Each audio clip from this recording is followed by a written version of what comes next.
Ahí nosotros estamos como iglesia proveyendo un material para los niños. ¿Sí? Hay unas hojitas especiales, ahí las tiene el hermano Lilomar, hasta los 10 años. Así que yo te quiero animar como papá y como mamá a traer lápices de colores, stickers, para que los niños aprendan, ¿no es cierto?, a escuchar a Dios en la etapa en la que están. Mi hijo un día me decía: papá, pero no es justo, los niños juegan y yo estoy acá escuchando y tomando nota. Le digo: Luchi, cada edad el desafío es escuchar y obedecer a Dios. Los niños también necesitan de Dios. Cuando tú como papá estás escuchando y uno deja a la criatura del Señor, a la bendición ahí que corra para uno escuchar libremente, uno está dando el mensaje de que yo necesito y mi hijo no. Tu hijo necesita.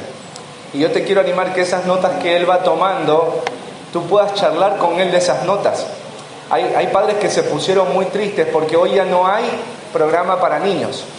Pero ¿sabes qué? El que ha sido llamado a ser maestro de los niños, el que ha sido llamado a instruir a los niños, primero empieza por casa. Tú eres el principal instructor. Y la iglesia te da herramientas para que eso ocurra. Por eso hay escuela para padres, por eso ahora te estamos dando estas hojitas. Aprovecha lo que el Señor te da para instruir a tus hijos, porque tú eres su principal maestro. Amén. Bueno, ustedes saben que cada país, ¿cuántos han viajado a más de 2 países? ¿Quiénes han salido de la Argentina? Han llegado a Paraguay, ¿no es cierto? Ahí el Vernon Salamano. Sí, Misiones, acuérdense que no es Paraguay, cuidado, sí, argentinos.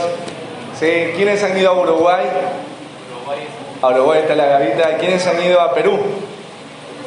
Sí, ¿a Colombia? Ah, Dieguito alzó la mano. ¿Colombia también fue Colombia? Ay, tu hermana Gabriela. Sí, no me voy a preguntar más porque va a seguir alzando la mano. Sí. Bueno, si ustedes han ido a otro país, ustedes se van a dar cuenta que aunque en cada país hay personas, en ese país las personas tienen costumbres, tienen tradiciones y cada país tiene reglas o leyes diferentes. ¿Saben? Yo estuve averiguando de cosas extrañas que no se hacen en otro país, que acá es normal, pero en otros países no se puede hacer, porque es otra cultura y son otras leyes. Por ejemplo, en Japón está mal visto, muy mal visto, que a un mesero tú le des una propina, o que después de un servicio tú le des una propina. ¿Sí? Es muy malo hacer eso. No te van a meter a la prisión, pero si tú le dejas a un mesero una propina, eso es ofensivo. ¿Sí? Allá en Singapur, si te encuentran comiendo, masticando chicle, y a ti se te ocurre, ¿sí?, por ahí tirarlo en el piso, tienes que pagar una multa increíblemente cara en dólares, más de $1000, y vas a ir a prisión por varios meses. Así, por un chicle. ¿Sí? Es una ley, es una regla. En Qatar no puedes tener demostraciones afectuosas si no estás casado con esa persona. ¿Sí? Si a ti te encuentran con la Juanita o el Juanito ahí a los abrazos, o sea, no solamente puedes ser reprendido por las personas ahí, sino puedes ir a la cárcel, ¿sí? Porque no es tu novio y no es tu novia. Entonces, no se puede demostraciones afectivas ahí en Qatar. En Australia, cuando tomas un remis, no te podés subir en la parte de atrás. Tienes que subirte en la parte de adelante, porque es grosero. Acá vos te subes a un remis y dices: ¿cómo voy a ir adelante? ¿Sí? Vas atrás. Qué miedo ir al lado del conductor, incluso algunos dicen. Bueno, allá es ofensivo el que tú te sientes atrás y no adelante para compartir con la persona que está manejando. En Francia dice que no debes sonarte la nariz en público, no, porque es asqueroso para ellos y también porque es irrespetuoso. Así que no sé cómo lo habrán manejado cuando vino el COVID, pero no te puedes sonar la nariz, no podés hacerlo porque es irrespetuoso, ¿sí? Bueno, cada país, como tú te das cuenta, tiene cosas extrañas. Y si tú, por ejemplo, dices: a ver, yo soy argentino, si voy a Francia, yo voy a restornudar porque acá no pasa nada, ¿sí? Para mí es normal. Bueno, pero si tú vas a Francia, aunque sea de turismo, o vives en Francia, vos tienes que sujetarte a las leyes y a las reglas de ese lugar, porque no es tu país, es otro, diferente al tuyo. Y quiero contarte algo con respecto a la iglesia. La iglesia es la nación de Dios, es la casa de Dios. Y si tú eres parte de la iglesia, o si tú eres miembro de la iglesia, o si deseas permanecer en la iglesia, es necesario que entiendas que tú y yo no podemos conducirnos, manejarnos como queremos. Hay leyes, hay reglas claramente evidenciadas en las Escrituras que nos dicen cómo debe comportarse alguien que pertenece a la iglesia de Cristo. Porque es una nación santa, es un pueblo adquirido por Dios, es la casa de Dios. Entonces yo no puedo conducirme como a mí me gustaría, sino que al ser parte de esa iglesia, de esa nación santa, yo voy a tener que aprender a saber qué dice Dios de cómo comportarme, y yo tengo que abrazar esas leyes y esas ordenanzas. Y hoy vamos a estudiar cuáles son las ordenanzas de la iglesia. Hemos ya tratado algunos temas de la iglesia, como la disciplina en la iglesia, la definición de la iglesia, los participantes de la iglesia. Fidel ahí nos estuvo compartiendo cuáles son las imágenes de la iglesia. Y vamos a cerrar esta serie llamada ¿Por qué creemos? ¿Qué creemos y por qué es importante? Con respecto a la iglesia. Y tiene que ver con las ordenanzas. ¿Qué leyes, qué ordenanzas, qué mandamientos son necesarios que yo aplique y abrace como miembro dentro de una iglesia? Mira, ahí yo traje unas diapositivas, no sé si las pueden proyectar, ¿sí? ¿Está prendiéndose? Ah, es porque se apagó. Bueno, pero hay más de 1050, ¿sí?, reglas o mandamientos en el Nuevo Testamento para aquellos que son discípulos de Cristo y son parte de la iglesia. Imagínate esto, 1050, la siguiente diapositiva sería. Hay más de 1050 reglas, leyes o comandos o ordenanzas. 1050, ¿eso les parece mucho o poco? Bueno, es mucho. Y podemos agruparlas en 4 grupos. Están los comandos o las ordenanzas relacionadas a Dios, o sea, cómo debo comportarme con Dios. Están las ordenanzas de cómo debo comportarme dentro de la iglesia con mis hermanos. Están las ordenanzas de cómo debo comportarme con los que no son creyentes, con otros que no son de la iglesia.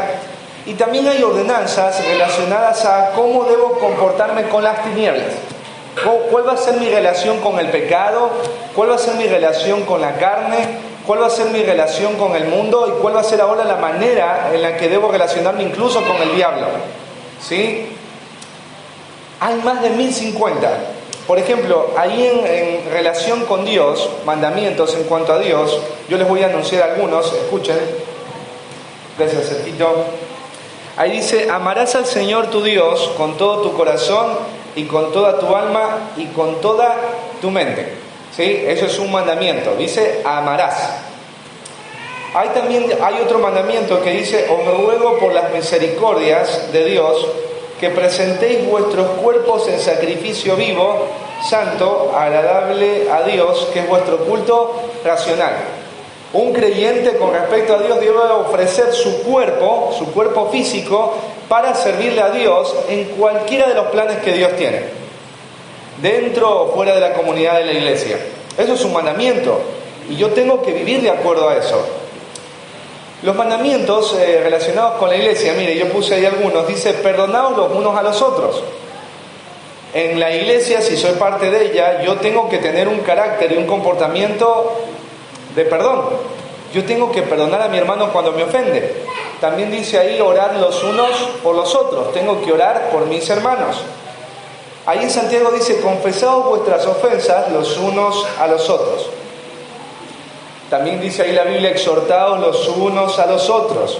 Ahí Jesús en Mateo 28 dice: hacer discípulos. ¿Vieron? Son mandamientos relacionados con la iglesia. Esto es lo que yo tengo que hacer como miembro de la iglesia con mis hermanos. Mandamientos relacionados con otros que no son la iglesia: ama a tu prójimo como a ti mismo. No devolváis mal por mal. Si un vecino te hace un mal, ¿cómo debes vos reaccionar? ¿Con el mismo mal? No. Jesús dice: devuelve el mal que te hicieron con el bien. No devuelvas mal por mal. Ahí en Romanos dice: sométase toda persona a las autoridades superiores. Dice también ahí: pagad a todo lo que debéis. Paguen los impuestos. Si estás endeudado con algún hermano, alguna persona del barrio, tienes que pagar. No codiciarás la mujer de tu prójimo. Ahí en Efesios dice: maridos, amad a vuestras mujeres.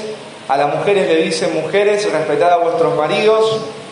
Hijos, obedeced a vuestros padres. Siervos, obedeced a vuestros amos. ¿No? Ahí vemos los mandamientos relacionados con otros.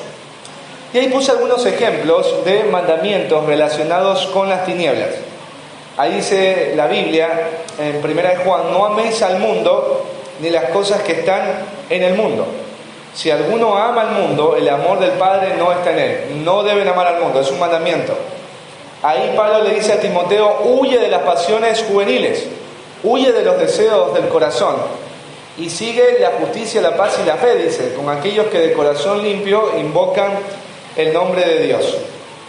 También ahí dice: resistid al diablo, resístanse al diablo, porque el diablo opera. El diablo opera en la vida de un creyente a través de mentiras, a través de culpa, a través de filosofías que vienen del sistema, y el creyente está llamado a resistir. Bueno, estos son un poquito de las 1050 ordenanzas que hay para aquellos que son discípulos o parte de la iglesia de Cristo. Cuando tú escuchas 1050 mandamientos, imagínate que vos vas y le preguntas a tu papá: papá, ¿cuántas cosas tengo que hacer en la semana? 1050. Pues eso es una banda de cosas, ¿no? Y puede ser que cuando vos escuches 1050 ordenanzas, uno entre en crisis. Imagina que llegas tú a un país donde querías hacer turismo y te dicen: mirá, te vamos a dar un libro donde hay 1050 cosas que no debes hacer. Alguien diría: bueno, ¿para qué vine a parar a este país? Me hubiese ido a otro donde yo pueda ser libre. Y tú tienes que entender, y yo tengo que entender, que todas estas reglas, todos estos comandos, no están para limitar a un creyente, sino para guardar a un creyente. Todo mandamiento que ha sido dado por Dios le hace bien al creyente. Y a medida que el creyente guarda estos mandamientos o los obedece, este creyente va a glorificar a Dios y va a bendecir a su prójimo. Los mandamientos no son gravosos. Los mandamientos no están ahí para hacerte la vida imposible. Están para guardarte. Son como las vías por donde uno conduce. Si a vos se te ocurre en algún momento ir por algo donde no es una vía, posiblemente le pase algo a tu auto o posiblemente termines accidentado.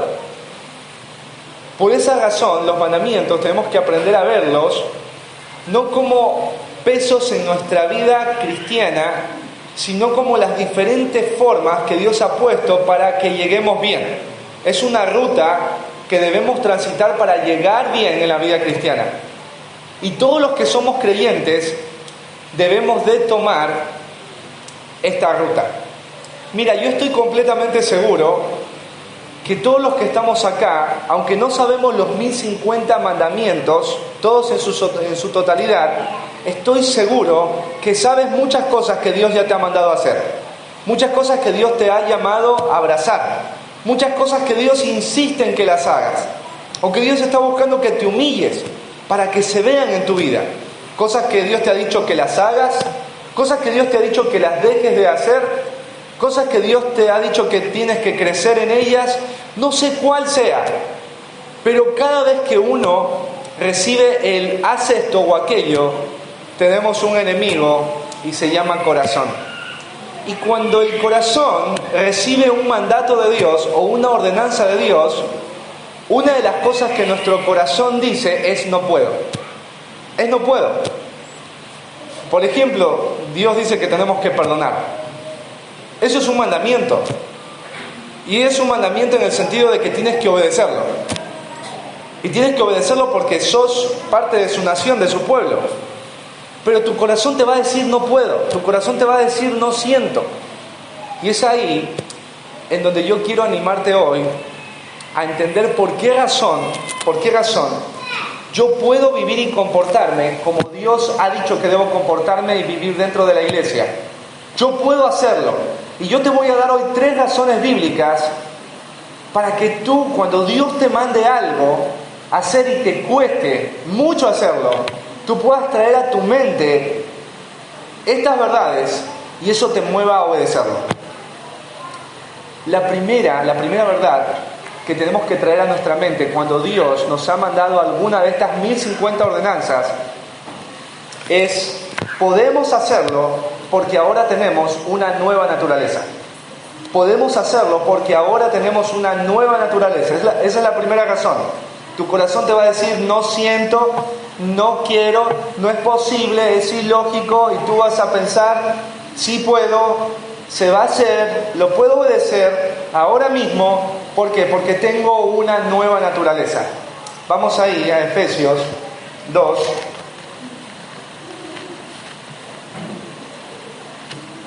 Efesios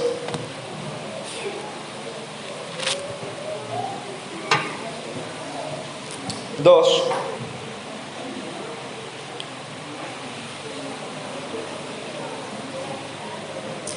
8 al 9.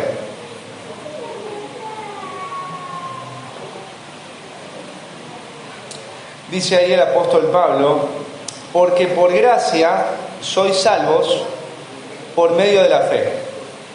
Y esto no de vosotros, pues es don de Dios. Aquí dice que por gracia sois salvos. Y la gracia tiene que ver con regalo inmerecido. Si tú te pones a pensar, cuando uno recibe un regalo, para que sea regalo, este regalo no debe ser en ninguna manera recibido a cambio de algo que tú des. Si alguien te dice te regalo y a cambio de eso te pide algo por ese regalo, automáticamente deja de ser un regalo. O si alguien te hace una demanda para darte un regalo, inmediatamente al demandarte para tener algo de ese regalo, ya deja de ser un regalo y se convierte en un premio. O sea, si yo te digo, por ejemplo, si tú le dices a tu hijo: te voy a dar una Play 5 si tú sacas durante 3 años en todas las materias 10. ¿Esa Play sería un premio o un regalo? Sería un premio, porque tiene que esforzarse para tenerlo, ¿no es cierto? Si tú le dices a tu hijo: hijo, te voy a regalar una Play, pero tú vas a tener del dinero que yo te doy, el lunes ya no vas a recibir durante un año, porque vas a ayudarme a pagar por tu regalo. Pregunta: ¿sigue siendo eso un regalo? ¿Qué es? Es una venta, ¿no es cierto? Es una compra, no es un regalo. Para que sea regalo, este padre tendría que decirle: hijo, te voy a regalar la Play 5. ¿Y qué tengo que hacer? Nada, te la voy a regalar. Y alguien diría: pero esa persona se portó mal, sacó mal en todo, ¿cómo le vas a regalar una Play? Y bueno, lo hago porque lo amo. Bueno, ese es el concepto de la salvación. La salvación es un regalo. Si alguien te dice que tienes para que recibir este regalo, va a bautizarte, para recibir este regalo tienes que hacer diferente tipo de cosas dentro de la iglesia o hacer cosas en relación a lo moral, en ese momento esa salvación deja de ser un regalo. Y como Dios no es mentiroso, está diciendo acá que el regalo de la salvación es un regalo. Por eso dicen: no por obras, para que nadie se gloríe, en el versículo 9. No por obras para que nadie se gloríe. Mirá, los cristianos no creemos en la reencarnación. Ahí en Hebreos dice que una vez el ser humano muere y después de esto vendrá el juicio. Nadie cuando muera va a reencarnar en un africano, nadie cuando muera va a reencarnar, ¿no es cierto?, en un asiático. O sea, eso no existe. No vas a reencarnar en un perrito pequinés. No hay reencarnación, solo hay una vida para siempre. Pero imagínate que Dios te pueda dar a ti, es un ejemplo, 1000 vidas para vivir. Y en esas 1000 vidas para vivir tú te esfuerzas por hacer todo lo bueno que puedas hacer en esas 1000 vidas. Todo eso bueno que logres hacer en esas 1000 vidas no va a servir en nada para poder comprar tu salvación. Dios lo rechazaría, porque todo eso está contaminado por el corazón pecador que cada uno de nosotros tenemos. Así que tú tienes que entender algo que nos cuesta a todos nosotros, y es que la salvación y el amor de Dios no se puede comprar con nada. El amor de Dios no se puede comprar y no se puede ganar. el comportamiento bueno que tengas, hay creyentes que piensan que si se portan bien en la semana, Dios va a escuchar más sus oraciones. O hay creyentes que piensan que si se portan mal o han quebrantado algún mandamiento, Dios va a echarle las espaldas. Dios ya no los va a tener con ellos. Y esto también es una mentira, y cuando uno la cree, ha dejado de lado el Evangelio. Porque el Evangelio nos habla de una salvación que no merecemos y que fue dada a un costo de nada, por alguien que infinitamente nos mostró amor y misericordia, y ese es Jesús. La salvación es completamente gratuita. Es muy costosa, pero es gratuita. No requiere ninguna buena obra de parte tuya. Y es ahí donde surge el gran problema cuando le predicas a alguien el Evangelio. Y esta es la dinámica. ¿Me estás diciendo que ninguna buena obra sirve para salvarme, aun cuando la haga con el corazón sincero? ¿Eso me quieres decir? Y yo le digo, no, Dios te dice eso, yo no te digo eso. Dios te dice, tus buenas obras no ayudan ni colaboran para nada. Entonces yo puedo vivir como quiera y hacer lo que quiera. Total, Jesús pagó por todos mis pecados. Entonces ahora, si Él pagó por todos mis pecados, no importa si peco hoy o peco mañana, ese pecado ya fue pagado. Entonces puedo vivir pecando. Y hay personas en los tiempos de Pablo que pensaban de esta manera. Y aún el tema de que, bueno, si Cristo pagó por todo lo malo, entonces yo no necesito hacer absolutamente nada bueno. Pero acá Pablo, a esta realidad de que no somos salvos por obras, va a sumar otra verdad, y esta verdad es complementaria a la primera. No somos salvos por obras, pero somos salvos para buenas obras. ¿Sí? La salvación no la ganas por obras, pero cuando tienes esa salvación te va a mover a una vida de obras. Y dice buenas obras. Versículo 10 lo dice: porque somos hechura suya, creados en Cristo Jesús, para buenas obras, las cuales Dios preparó de antemano para que andemos en ella. Y mira, aquí hay una palabra interesante, una frase, dice, somos hechura suya, creados en Cristo Jesús, para buenas obras. Cuando habla hechura suya, es el mismo concepto que Pablo afirma ahí en otra de sus cartas, de modo que si alguno está en Cristo, nueva criatura es. Las cosas viejas pasaron, he aquí todas son hechas nuevas. Entonces nosotros hoy en Cristo somos nuevas criaturas, somos una nueva creación, algo totalmente distinto a lo que éramos. Y te lo voy a explicar con un ejemplo. ¿Dios puede hacer que una rata vuele a una montaña? ¿Qué piensan? Pero si Él es todopoderoso, ¿podría o no? Sería peligroso una rata con alas, ¿sí? Pero ¿podría Dios hacer que una rata que no puede volar, vuele y llegue a la punta de una montaña? Bueno, ¿sabes qué? Aunque Dios puede todas las cosas, hay cosas que Dios no puede. Y Dios no puede violentar la naturaleza de esa manera, porque Él es un Dios sabio e inteligente. Y Él jamás le pondría alas a una rata, porque Él es sabio y sabe que las alas no son para un animalito de esa manera. ¿No es cierto? De la misma manera que damos gracias a Dios que las sandías no crezcan en árboles. Imagínate si te queda un fruto de eso en la cabeza. ¿Sí? Dios es sabio. Pero ¿quiénes sí llegan a la punta de una montaña? Fácilmente. Los halcones, las águilas. ¿Por qué? Porque genéticamente Dios en su sabiduría las programó y las ensambló de esa manera para que hagan cosas en el cielo.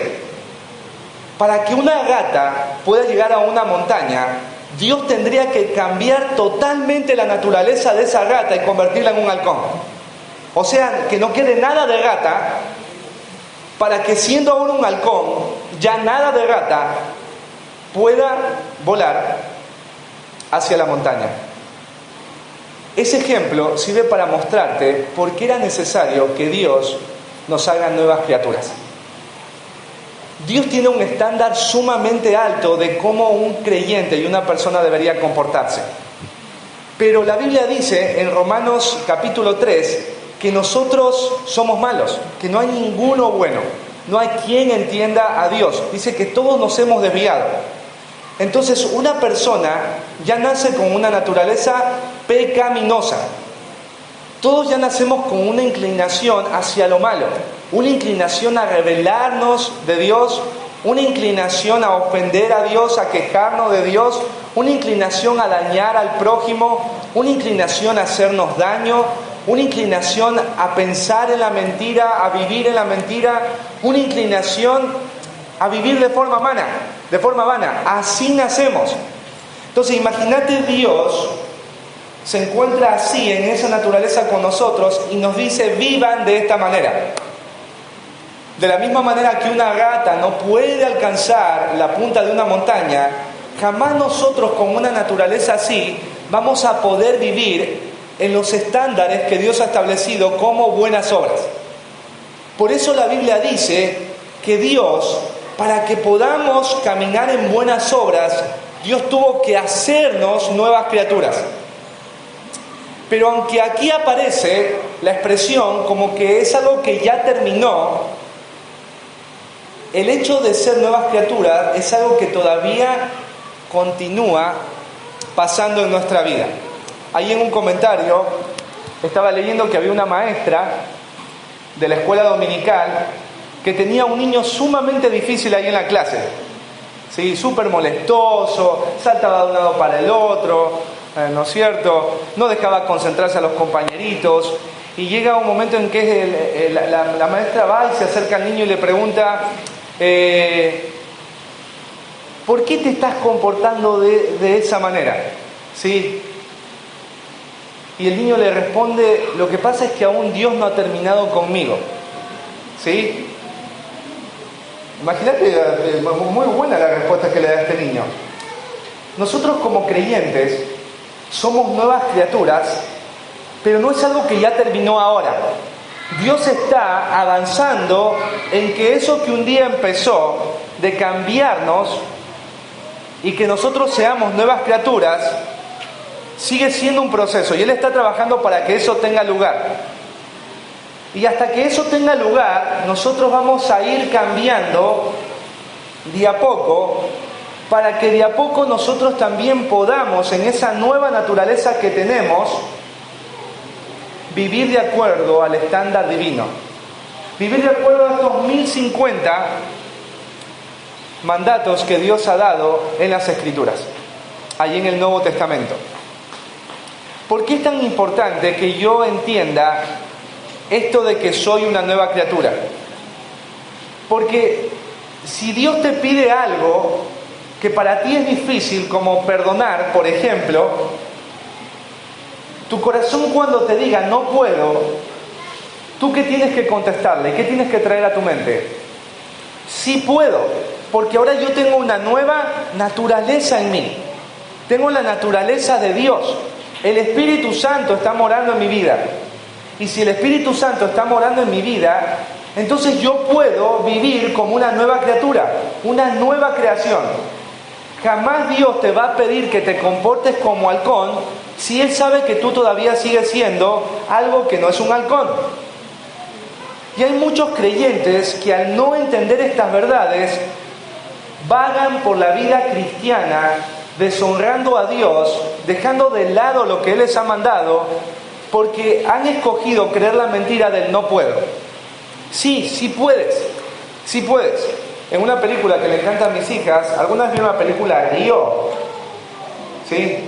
¿O alguna vez vieron la película 101 Dálmatas? ¿Vieron que hay un loro que se cree perro? ¿Sí? ¿Vieron esa parte? Y le dicen, y en un momento viste el loro le dicen, tenés que volar. Le dice, pero soy un perro. Pero vuela porque no sos un perro, sos un loro, tienes alas. No, yo soy un perro. Y uno se ríe en esta imagen, pero hay muchos cristianos así. Tú tienes que vivir de esta manera. No, no puedo. No puedo. No, sí podés. No, no puedo. Sí podés. ¿Por qué el loro puede volar? Porque es un loro, no es un perro. ¿Por qué el creyente puede hacer lo que Dios le manda? Porque eres una nueva criatura. Y eres una nueva criatura no porque tú te has esforzado para hacerlo. Acá claramente Pablo dice, somos hechura suya, creados en Cristo Jesús. Por la fe en Cristo tú puedes ser una nueva criatura. Y el propósito es para buenas obras, las cuales Dios preparó de antemano para que anduviésemos en ellas. Estas buenas obras, dice que Dios ya las preparó antemano. O sea, Dios no solamente sabía, antes de que vos nacieses y existieses, que tú ibas a existir. Él ya sabía. Y Él ya te escogió antes de que tú existieses. Pero no solamente eso, sino que Él ya determinó que Él te iba a salvar. Él te iba a apartar para que sea suyo. Pero no solamente eso, sino que Él ya determinó que cuando Él te salve, tú ibas a caminar de una manera en esa salvación que Él ya te había dado. Él ya planeó cómo debías conducirte como creyente desde antes de la fundación del mundo. Y Diego, ¿en dónde puedo yo conocer lo que Dios nos ha mandado? Bueno, tenemos 1050 mandamientos, 1050 órdenes y comandos. Eso es lo que Dios ha preparado de antemano. Y aquí dice Pablo, para que anduviésemos en ellas. Esta palabra andar en ellas significa que estos mandatos, estas formas de vivir, tienen que reflejarse en tu vida. Tienen que reflejarse en tu forma de hablar. Tiene que reflejarse en tu manera de comportarte, de relacionarte, en tu forma de vestirte. Tiene que verse en todo lo que hagas. La gente tiene que ver esas buenas obras en tu vida. Tus hijos tienen que verlas. Y cada vez que Dios, en el devocional de la hora silenciosa, te diga, haz esto o abandona aquello, tú tienes que recordar que puedes, porque ahora sos una nueva criatura. Les hago una pregunta. ¿La gente del mundo puede hacer buenas obras? Entonces, si pueden hacer la gente del mundo buenas obras y ser nueva criatura, ¿por qué pueden hacer buenas obras y ser nueva criatura? Es una buena pregunta. Porque uno dice, bueno, yo tengo que hacer buenas obras, pero para hacer buenas obras tengo que ser nueva criatura. Pero yo veo que mucha gente en el mundo hace buenas obras y no son nuevas criaturas. Bueno, porque la gente del mundo hace buenas obras basadas en un estándar de sociedad. Buenas obras en el mundo es cederle el asiento a una anciana, saludar al vecino o saludar cuando entras a una casa, decir gracias cuando alguien te ha dado algo. Esas son normas buenas de urbanidad. O cuando alguien está haciendo una colecta para alguien que murió, ¿no es cierto?, y no tiene para el ataúd, y tú colaboras, y eso es algo bueno. Bueno, nosotros no podemos basarnos en el estándar del mundo para decir, el mundo ve esto como bueno y si lo ve bueno yo también tengo que practicarlo. Y yo no te estoy diciendo que vos no le cedas el asiento a una mujer en el micro, yo no te estoy diciendo que no participes de una colecta cuando se necesita. Lo que te estoy diciendo es que las buenas obras que Dios dice que deben verse en nuestra vida no son las que el mundo dice que deben verse, porque el mundo tiene un estándar. Y hoy el mundo, cada vez más, a lo malo, ¿cómo le dice? Y a lo bueno, ¿cómo le llama? Malo. Entonces yo no debo pensar qué es lo que el mundo dice que es bueno y yo tengo que practicarlo. O sea, cuando la gente te diga, ¿sabes qué? Tú eres bueno como Pepito, eso debería ser algo ofensivo para ti, si Pepito es un incrédulo. Porque si a vos te comparan con Pepito, con la bondad que tiene Pepito, vos estás en grave peligro.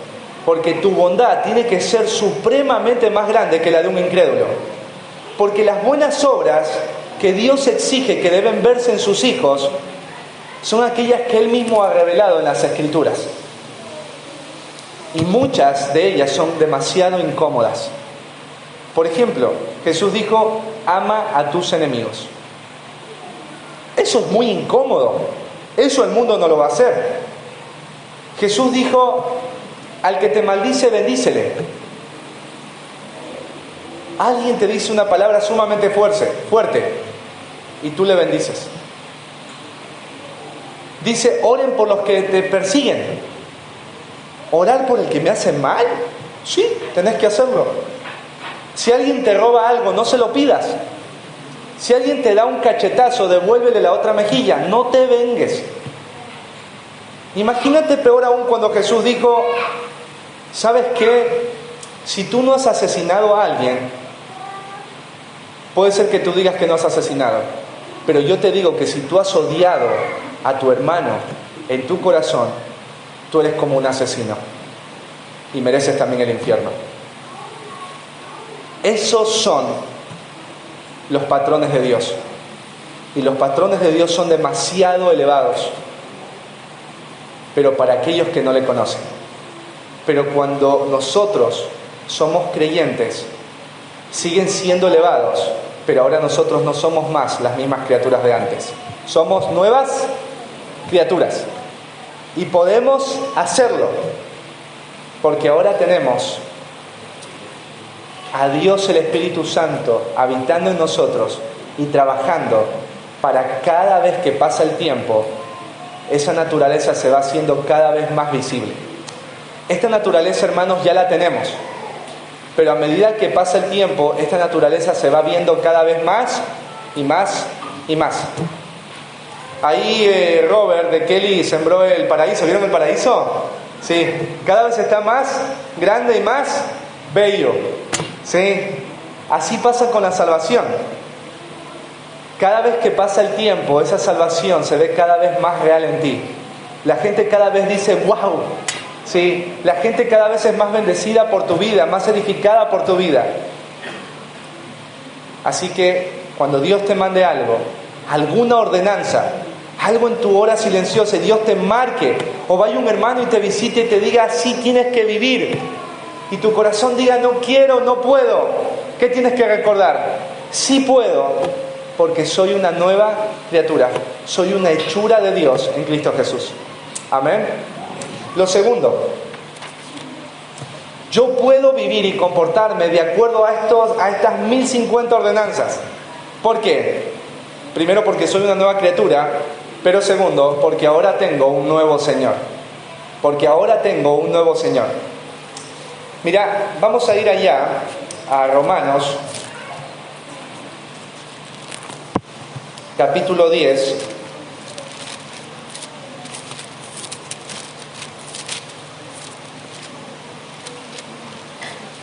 Versículos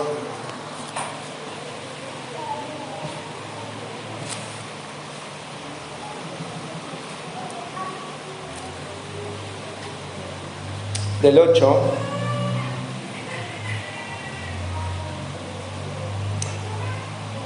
al 9. Dice, ¿mas qué dice?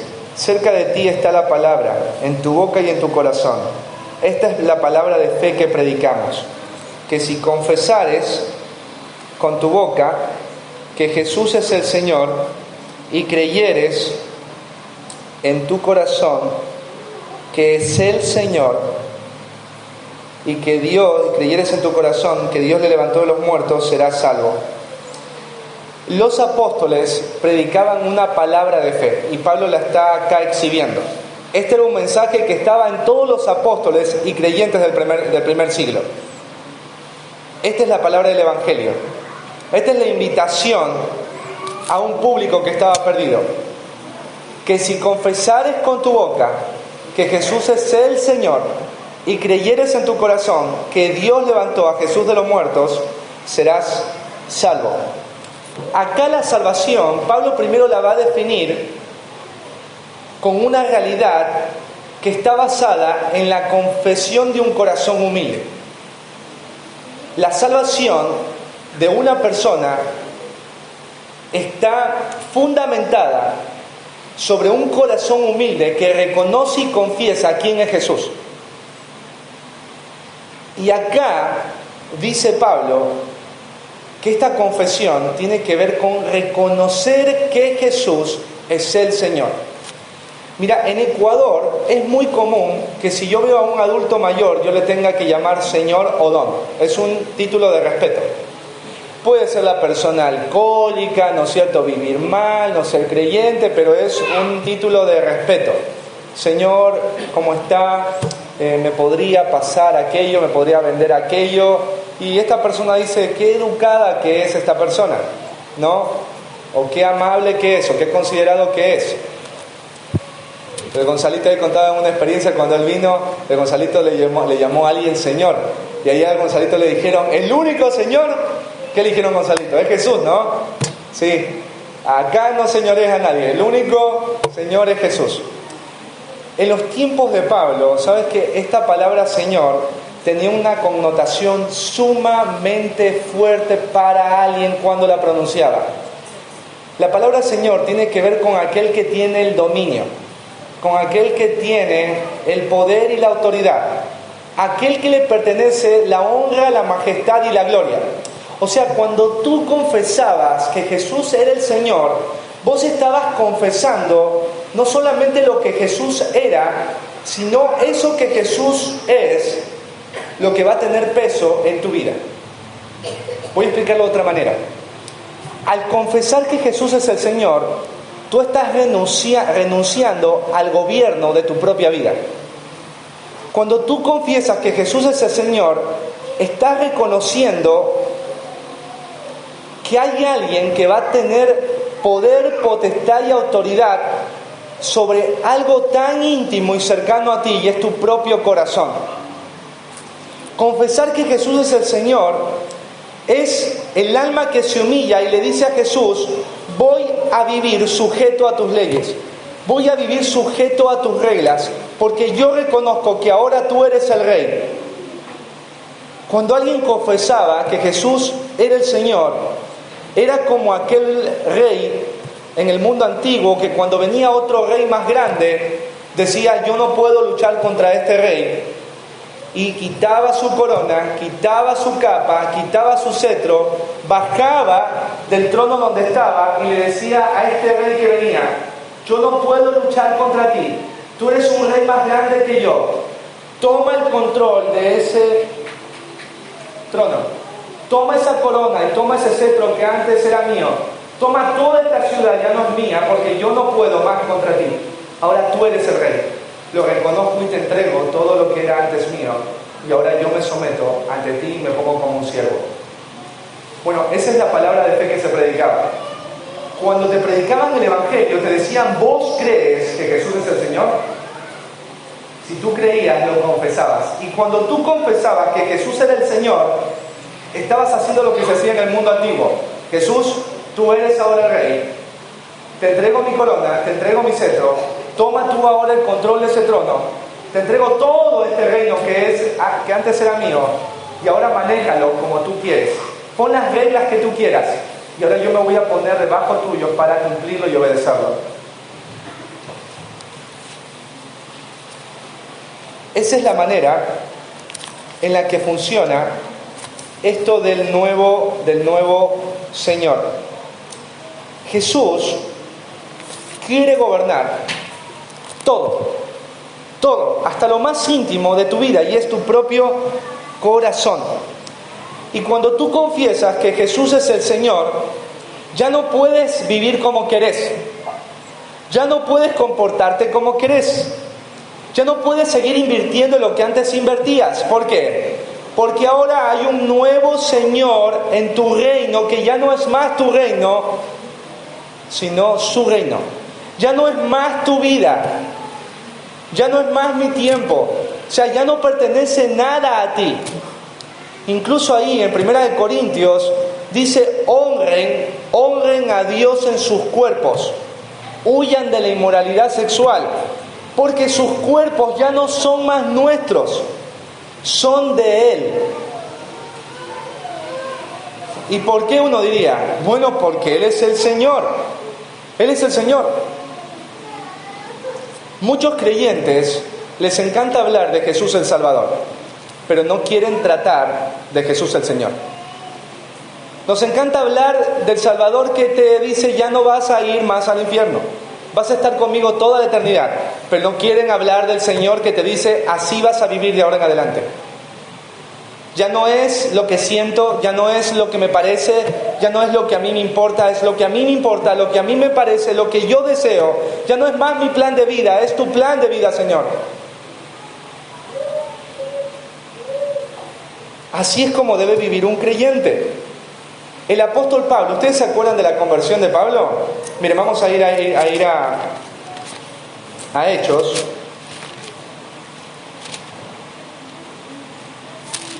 Capítulo 9.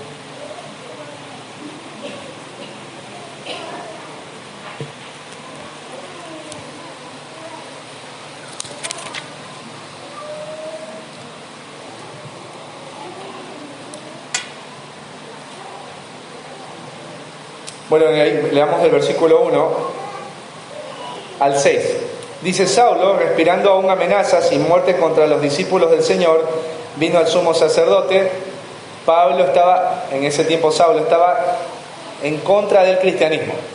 Para él el cristianismo era una plaga que debía ser exterminada, era un atentado contra Israel. Él no creía que Jesús era el Mesías, ¿sí? Así que él estaba buscando destruir a todos los creyentes en Jerusalén, y ahora dice: no es suficiente que destruya cristianos en Jerusalén, quiero ir alrededor de todo Israel para que todo aquel que esté creyendo en este Jesús le vaya mal. Así que él fue al sumo sacerdote para pedir todos los permisos necesarios para hacer esto, sembrar el terror. Versículo 2: y le pidió cartas para las sinagogas de Damasco, a fin de que si hallase algunos hombres o mujeres de este camino, hablando de Jesús, de los que siguen a Jesús, que es el camino, los trajese presos a Jerusalén. Mas yendo por el camino, aconteció que al llegar cerca de Damasco, repentinamente le rodeó un resplandor de luz del cielo. Y cayendo en tierra, oyó una voz que le decía: Saulo, Saulo, ¿por qué me persigues? Soy Jesús, a quien tú persigues. Dura cosa te es dar coces contra el aguijón. Aquí Saulo tiene un encuentro tremendo ¿con quién? Con Jesús. Él cae del caballo, esta luz lo enceguece. Él escucha esta voz. Y mira lo que pasa en el versículo 6. ¿Qué produce el encuentro con Jesús en la vida de Saulo? Él, temblando y temeroso, dijo: Señor, está confesando algo que no había confesado antes acerca de quién era Jesús. Ahora él no está diciendo: Jesús es el maestro. No, él está confesando que Jesús es el Señor, es el gobernante, es el que tiene el dominio, es el que tiene la autoridad, es el que merece el respeto, es el que merece la majestad, es el que merece la gloria. Y mira la pregunta que viene después del Señor: ¿qué quieres que yo haga? Y el Señor le dijo: levántate y entra a la ciudad y se te dirá lo que debes hacer. Toda persona que viene a Cristo se le debería predicar no solamente de un Dios que salva, sino que un Dios, ese Dios que lo salva, debe ser también su Señor. Todo creyente debería tener el mismo corazón que tiene aquí Pablo. Señor, ¿qué quieres que yo haga? Él iba con su plan a Damasco. Él tenía una vida, pero ahora Pablo se anula. Pablo le cede el trono a Jesús y le dice: toma el trono, tú eres el Señor. ¿Qué quieres que yo haga? Dime todo lo que yo tengo que hacer. Y Jesús, ¿qué le dice? Levántate, vete a este lugar y se te dirá lo que debes hacer. Un cristiano tiene que entender que Jesús es el Señor. ¿Sabes por qué tantos cristianos caminamos mal y chueco en la vida cristiana? Porque seguimos pensando que Jesús es solo un Salvador y no un Señor. Por eso Jesús incluso en un momento dijo: ¿por qué me llaman Señor, Señor, si no hacen lo que yo les digo? Porque Jesús conecta la palabra Señor, el título Señor, con la obediencia. Si me llamas Señor, obedéceme. ¿O por qué me llamas Señor si tú no haces lo que yo te digo? ¿Cuántos de nosotros vivimos con un Jesús que es solamente Salvador de nuestras vidas? Bueno, Jesús, cuando me muera me voy al cielo, pero mientras eso suceda, mi vida es mi vida. Y no andamos eso diciéndolo con la boca, lo hacemos con nuestras actitudes, con nuestras decisiones. ¿Por qué nosotros tendríamos que hacer lo que Dios nos manda? Porque Él es el Señor. ¿Se acuerdan en la hora silenciosa incluso? Jesús estaba ahí entrando a Jerusalén y manda a 2 discípulos, ¿no? Dice, vayan a esta aldea y pidan algo. Entren a un lugar y no les da nombre, ¿viste? Es muy extraño lo que les pide. Pidan un pollino hijo de asno. Desátenlo. Y cuando les pregunten por qué están haciendo eso, ¿qué les dice Jesús que digan?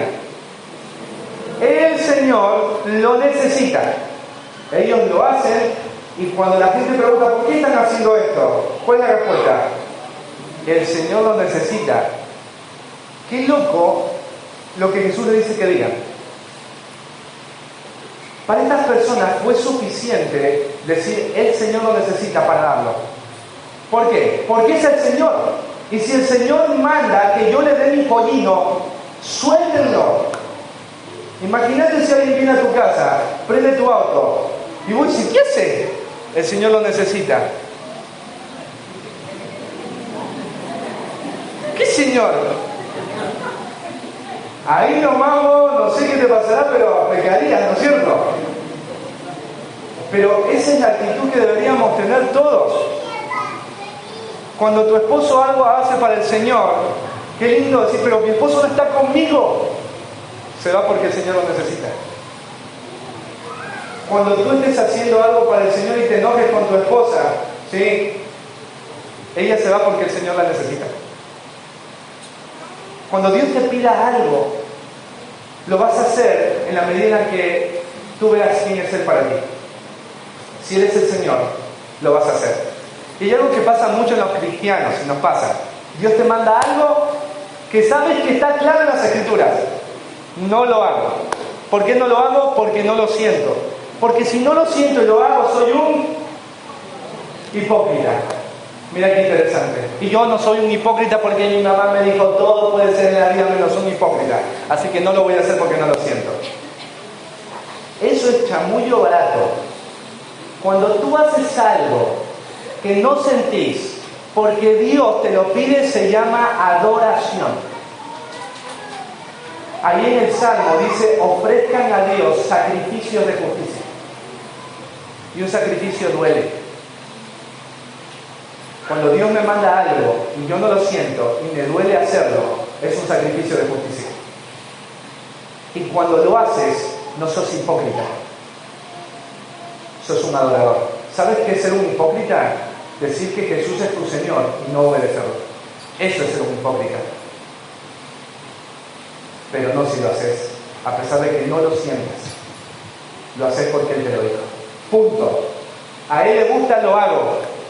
No quiero hacerlo, pero lo hago. Porque ahora Él gobierna mi vida. Él es el Señor. Amén. Entonces, cuando Él te mande a hacer algo que te cuesta, que no lo sientas, ¿qué vas a recordar? Porque somos hechuras suyas, creados en Cristo Jesús para buenas obras. Cuando te mande de Jesús a hacer algo y te cueste, ¿qué vas a recordar? Si confesares con tu boca que Jesús es el Señor, Jesús es el Señor. Si Él es el Señor, ahora Él gobierna mi vida. Voy a ir y lo voy a hacer. No lo siento, pero lo voy a hacer. Y por último, tengo que obedecer lo que Él me ha mandado. Estas buenas obras deben de reflejarse en mi vida. ¿Por qué?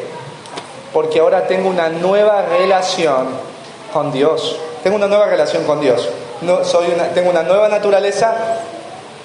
Hay un nuevo gobernante en mi vida y hay una nueva relación con Dios. Y por eso puedo y debo cumplir con los mandatos que Él me da. Vamos a ir con nuestras Biblias a ver algunos pasajes. Miren, en Romanos, preparen ahí el libro de Romanos. En el libro de Romanos hay varias descripciones en cuanto a cómo era nuestro comportamiento delante de Dios. O sea, cómo éramos delante de Dios y cómo era nuestra relación con Dios. Miren, ahí en Romanos 1:21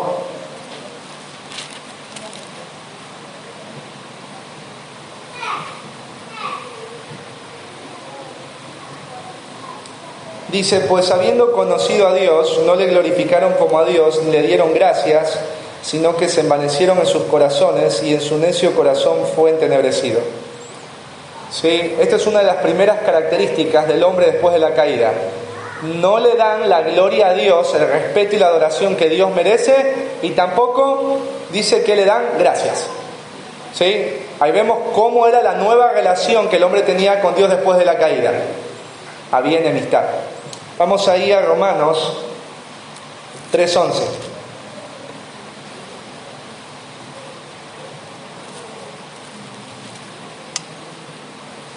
Dice, no hay quien entienda, no hay quien busque a Dios. O sea, no le damos gracias, no le damos adoración y tampoco podemos entenderle y no nos importa buscarle. No tenemos interés en Dios. Vamos a Romanos 3:23. Dice, por cuanto todos pecaron y están destituidos de la gloria de Dios. O sea, estamos separados de Dios. ¿Sí? Así era nuestra relación con Dios después de la caída. Separados de todo lo que tenga que ver con Dios. Es como cuando vos quieres entrar a un barrio privado y te dicen, hijo, nieto, ¿de quién sos para dejarte entrar? Dame el código. Vos dices, no sé. Bueno, no entras. Quedás separado. Porque no hay nadie allá adentro que te reconozca. Bueno, lo mismo pasa con Dios. Estamos separados, no podemos tener contacto con Él por causa del pecado. Vamos ahí a Romanos 5:10.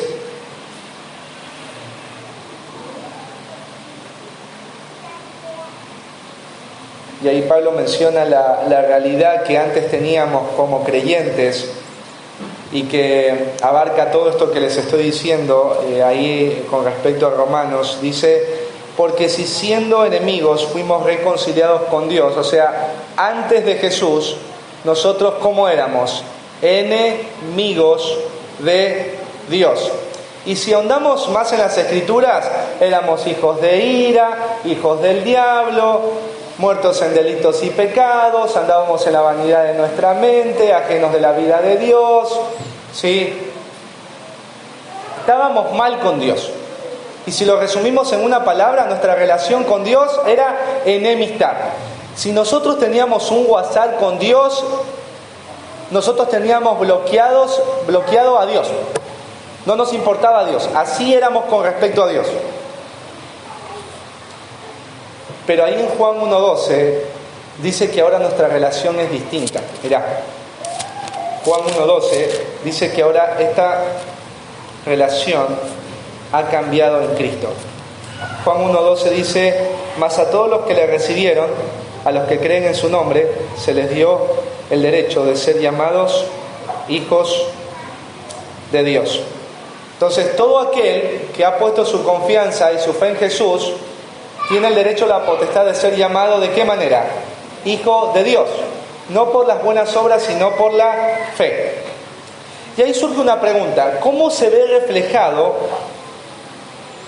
que nosotros tenemos una nueva relación con Dios? Porque, ¿sabes? Yo me he encontrado con personas que dicen, todos en el mundo somos hijos de Dios. Y vos dices, pero qué extraño que esta persona diga que somos hijos de Dios y vos ves cómo vive. Es imposible. Y a veces uno también vive de una manera y uno dice, no, pero al final igual yo también soy hijo de Dios. ¿Será tan así? ¿Será cierto eso? Porque es verdad, si yo he puesto mi confianza en Cristo Jesús y yo creo en Él, inmediatamente, automáticamente soy llamado hijo de Dios. Pero yo ¿cómo sé que eso es verdad en mi vida? ¿O cómo yo puedo ver que eso es verdad en la vida de otros? Bueno, vamos ahí a primera de Juan, capítulo 2.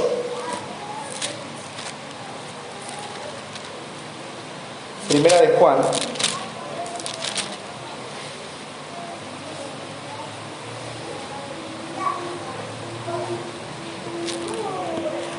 Versículo 3. Pasajes como estos son sumamente claros en cuanto a cómo se evidencia la verdadera fe en alguien que tiene una comunión con Él. Mira, versículo 3 dice, y en esto sabemos que nosotros le conocemos. ¿Sí? ¿Cómo te das cuenta? Dice acá Juan, el apóstol, a los creyentes, ¿cómo sabemos que le conocemos? Que tenemos una comunión y relación con Él. Si guardamos sus mandamientos, es un condicional. O sea que lo primero es verdad si lo segundo sucede. O sea, yo le conozco si guardo sus mandamientos. Si esto no sucede, lo primero tampoco es verdad o no sucede. Y por eso en el versículo 4 lo explica. El que dice, yo le conozco. Y esta palabra conocer no tiene que ver en el sentido de que vos conoces cuál es la capital de Paraguay. Y vos rápidamente dices, ¿qué dices? Asunción. La palabra acá conocer tiene que ver con comunión. Comunión. El que dice, yo tengo una comunión, relación con Dios, y no guarda, dice, sus mandamientos. Guardar tiene que ver con obedecer. O sea, mirar atentamente para obedecer. Y no guarda sus mandamientos, el tal es mentiroso. No lo dice el pastor, lo dice la Biblia, lo dice Dios. Es un mentiroso y la verdad no está en él. No está en él. Y en el versículo 5 hace un contraste. Pero el que guarda su palabra, o sea, el que obedece su palabra, el que obedece sus mandamientos, dice, en este verdaderamente el amor de Dios se ha perfeccionado. Ahí la frase, en este verdaderamente el amor de Dios se ha perfeccionado, se puede también entender como en esta persona el amor por Dios se ha evidenciado. En la persona que obedece lo que Dios ha dicho, se ve que esta persona le ama a Dios. Y realmente nosotros podemos saber si amamos o no amamos a Dios. Y por eso agrega ahí el apóstol, por esto sabemos que estamos en Él. ¿Por qué sabemos que estamos en Él? ¿O que le pertenecemos? Porque guardamos, obedecemos sus mandamientos. O sea, cada vez que yo obedezco el mandamiento a Dios, de lo que Dios me ha dicho, yo estoy evidenciando mi amor por Él. Había una hermana que decía, contaba forma de chiste, ¿no? Dice, no sé cómo explicarle a mi esposo que a mí no me gustan las flores y los chocolates. Y no sé por qué cada vez que cumplimos aniversario, Día de la Madre, aparece con flores y chocolates. Es como que no me entiende, como que no me ama. Sí, porque yo le he dicho cuál es la manera, pero no lo entiende. ¿Sabes? Muchos creyentes pensamos que el amor de Dios se mide por venir a una reunión. Y la verdad es que no. Acá en Primera de Juan dice, en esto sabemos que le amamos. Y Jesús lo dijo.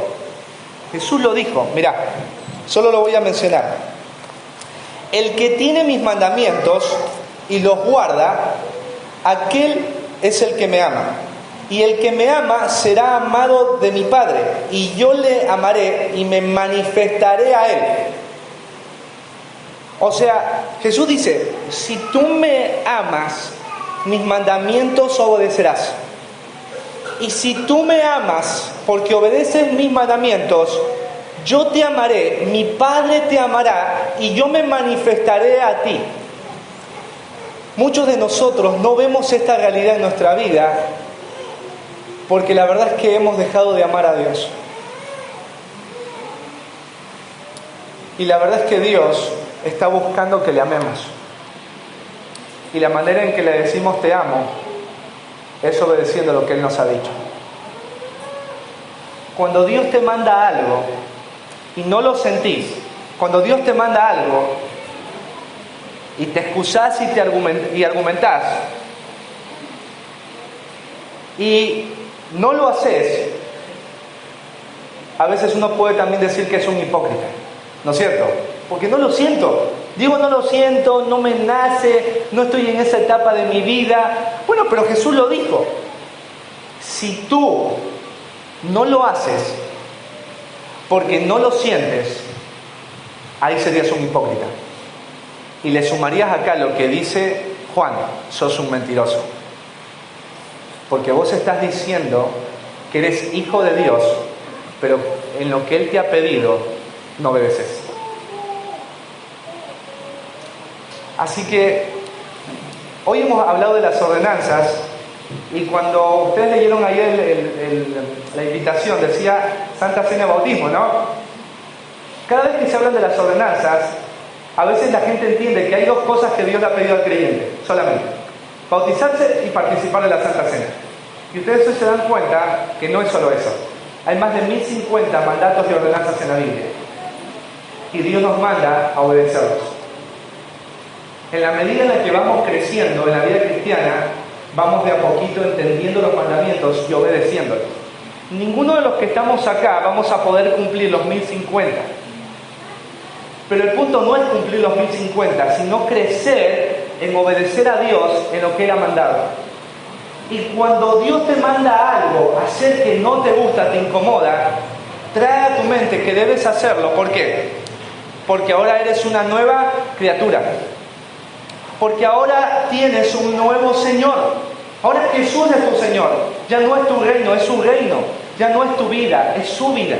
Ya no es tu plan, es su plan. No son sus deseos, son los suyos. Y debes recordar que ahora tienes una nueva relación con Él. Es una relación de amor, como la que tiene un padre y un hijo. Y si tienes una relación como la que tiene un padre y un hijo, o si tú le has llamado a Dios tu Padre y tienes una relación con Él, entonces obedece lo que Él te ha mandado en amor, porque ahora hay una nueva relación que tienes con Él. Déjame decirte algo, y debes entenderlo. Nosotros seguimos siendo pecadores. Y cuando tú no obedeces algo que Dios te ha dicho, tienes que entender que Dios no te ama menos. Y tienes que entender que cuando obedeces, Dios no te ama más. Porque la salvación no depende de ti, depende de Él. Pero esa salvación que Dios te ha dado y no depende de ti, por gracia, te va a llevar a crecer mientras estés en la tierra a obedecer a tu Señor. Hoy, por ejemplo, deberías obedecer más de lo que obedeciste ayer, porque debemos crecer. Y cuando desobedecemos, ahí Primera de Juan dice, si hemos pecado, abogado tenemos para con el Padre. Él nos perdona. Si no hemos obedecido, Él nos perdona. Y es hermoso eso. Pero no quiero que te quedes solamente con, bueno, Él me perdona, porque es verdad, sino también es verdad que si tú no obedeces lo que Él te ha dicho, sos un mentiroso. Si no obedeces lo que Él te ha dicho, Él no es tu Señor. Si no obedeces lo que Él te ha dicho, no te excuses, porque ahora ya no sos lo que eras antes, sos una nueva criatura. Y te quiero animar. No sé qué es lo que Dios te esté llamando hoy a hacer. Yo sé que hay cosas que Dios ya te lo ha dicho. Te lo ha dicho en el púlpito, te lo ha dicho a través de un hermano, te lo ha dicho a través de tu esposa, te lo ha dicho a través de tu esposo, te lo habrá dicho a través de alguna predicación que has escuchado en internet. Dios te lo ha dicho. La pregunta es: ¿por qué sigues resistiéndote a hacerlo? ¿Por qué sigues resistiéndote a hacerlo? Vamos a ponernos de pie.